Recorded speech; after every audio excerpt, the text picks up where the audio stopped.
Hi, it's Sherri from A Quilting Life, and today I'm here to talk about all of my favorite tools and notions for quilting. I've written several blog posts on this topic, usually broken up by category, and I thought that this would be a great way to share those things that I feel are really essential for quilting, and also those things that maybe aren't essential but are really nice to have. And we'll kind of do it by category. I'm going to go through cutting tools and mats and rulers, and then move on to other notions that I really love to use. Okay, the first thing I wanted to talk about today is cutting tools. As a quilter, you already know that you're going to need a rotary cutter, and I really like the Olfa 45. I've tried the ergonomic and the bigger blades, and I just really have been most pleased with this one. I sometimes have some carpal tunnel issues with my hand too, and I really actually feel like this 45 is the easiest on my wrist. After a rotary cutter, you are going to need some scissors, and I'm just going to run through my favorite scissors. For large shears, I love these Kai scissors, and these are just, they stay sharp. They're lightweight, they're easy to use. I also love this little mini Kai scissor that has a little case that I can wear around my neck if I'm at a class or a retreat, so I don't lose my scissors. I do like the Karen K. Buckley Perfect scissors. These are really sharp and have a very sharp point. And I love the OmniGrid little scissors. I've used these for applique and for fine cutting for years. And then one day I realized that these are also manufactured by Kai. So I guess I should put them up with my 3 pairs of Kai scissors. And then I really do love these Dovo embroidery scissors. These are German, I believe. And these function really, really well. Okay, so I think we're done with scissors and cutting tools. And we will move on to rulers. Okay, as far as rulers go, the 2 main sizes that you need are a 6 by 12, and I really love having this 8.5 by 24. You could also get a 6-inch by 24. This one I wanted to show you. It's a pretty new to me ruler. It's Quilters Select, and they are a little bit more difficult to find, but if you can find them, they have some type of surface on the back that really keeps them from sliding on your fabric. So I've purchased a few of these from my local quilt shop and just really, really have loved this. I do love Creative Grids rulers. My 8.5 by 24 is Creative Grids, and I do love their rulers as well. As far as some more specialty rulers, I really like having kind of a smaller ruler. I do a lot of mini quilts and smaller piecing. And so I feel like this 4.5 by 8.5 is just a really good, nice size. And this is also good if you're taking classes or going to retreats, because it's easy to travel with this size ruler.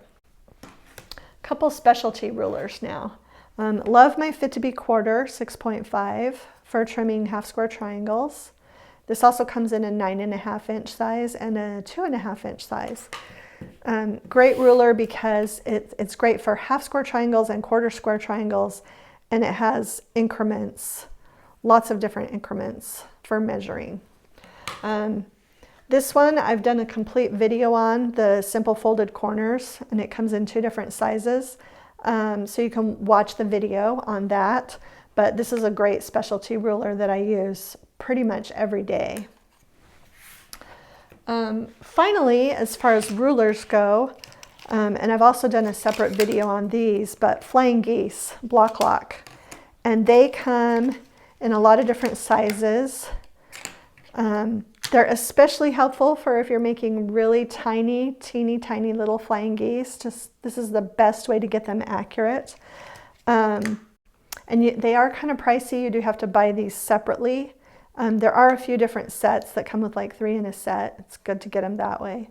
But I love these rulers, and what I do is I keep them all together in this little basket, and at the bottom of the basket I actually have the direction sheet that comes with each ruler, And it gives you all the measurements for all of the different sizes of flying geese. So I just keep these together. It's super handy. I can pull it out and use it whenever I need them. And then one more on the ruler category is just a 1/2 inch ruler. And I actually have these in shorter and also longer sizes. And they're great for when you need to mark 1/2 inch lines. Okay, next we're going to move on to cutting mats. And I really love my Olfa cutting mat here.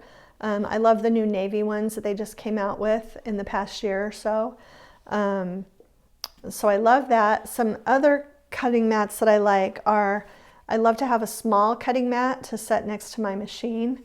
These are also great for travel. Olfa has some really nice folding mats. And when I first got one of these to try, I just did not think it would work. I just felt like you would go over those bumps. But when this mat is flat and when you're cutting on it, those bumps have never been an issue. And I actually have a larger one of these that is great. I think it's maybe an 18 by 24 or no, maybe it's, I'm not sure. I'll have to check on that for the blog post. But I have a larger size of this that's great for travel because it folds up small for when you're traveling and then gives you a big work surface when you open it up.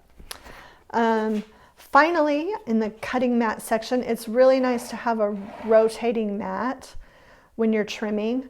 And there are two that I like. I love this Matilda's Own. I got this one from Fat Quarter Shop. I'll put a link to it in the blog post. But this is a 15-inch rotary cutting mat. So you have 15 inches and just a little extra. But there's also, Olfa has a rotating cutting mat. And it's not as smooth, but the more you use it, it loosens up and I really like it. And this also comes in a larger size. So it's just really nice to be able to rotate the mat and not have to move the pieces that you're working with. Okay, the next thing we're going to talk about are needles and pins. And of course you'll want to have a pin cushion. I like to make new ones every so often with our new fabric collections. This one's kind of an older one. It does have some of my favorite pins in there. I love these pins and I'll put them in the blog post, but I love the little grippy on the end and being able to really grip that.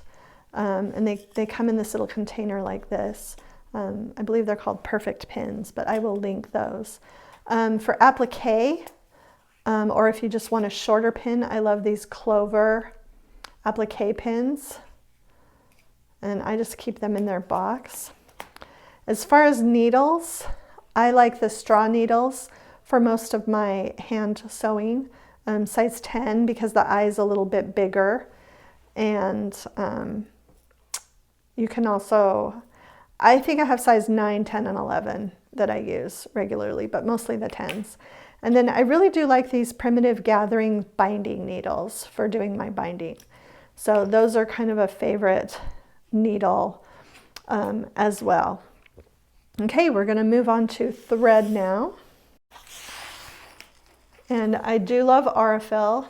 I purchased primarily 2 different colors. You can kind of see the difference. This is the 2000 and it's more of a cream based.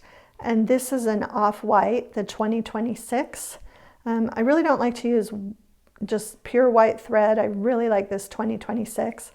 And I purchased it in big spools that I use with a stand-up thread cone. And then I also like to get the smaller size as well. So these are favorite threads. This is another favorite notion, kind of goes in the thread category. It's a bobbin holder, and it's just like this plastic rubbery donut. And what I do is I fill up lots of bobbins at one time, especially if I'm starting a big project, and I keep them here. I also have some of my commonly used other colors. I have bobbins of them, so they're ready to go. This is great to take when you take a class or travel as well, but it's also great just in your own home, just to make sure that you have plenty of bobbins ready to go. Okay, this next group is just kind of a hodgepodge of favorite things, and I'll go through them pretty quickly. I love, love, love This is a clover little cutting tool that someone took a wood block, drilled a hole, and put that in there. And it's great for snipping threads. There's little tiny razor blades in all of these little indentions. And if you set this on a table, you can cut threads really easily. Just really such a fun little notion. Clover Wonder Clips, I love them for binding. And if you do a lot of bag making, you'll want the larger size as well. They can hold a thicker piece of fabric. But I love my Clover Wonder Clips.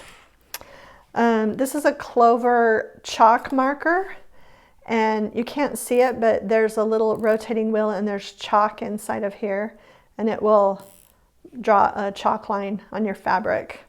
So, and you can also get this in other colors. So if you're using a lighter fabric, the darker will show up. You'll need a measuring tape, a long one for when you're measuring quilt borders and bindings. This is one I've had for years and years that I really like, but I was at a retreat one time and somebody had this Container Store one, and it's actually quite long and folds up into its case. So this is great for traveling as well if you have access to Container Store. Or I actually think I might have ordered this one online. Couple of other notions I love. I love the Sewline mechanical pencils. There's just something about their lead that makes it easier to draw on fabric. And I like this so much that I've started carrying these in my shop so that I can give you a link to my Etsy shop. And I do have it comes with the pencil and the refillable leads. So just a great pencil to have. This one, I've actually done an entire video on this just recently. I love diagonal seam tape, and you can watch that video and find out all the different ways that you can use it and how it can really help. And I also have a little bit of diagonal seam tape in the shop as well. And finally, I do like triangle papers. I've done some recent videos on these. I like the primitive gatherings for the smaller triangles, and if you're making larger triangles, the best one I found is the triangles on a roll from Fat Quarter Shop. They come in larger sizes that you can use.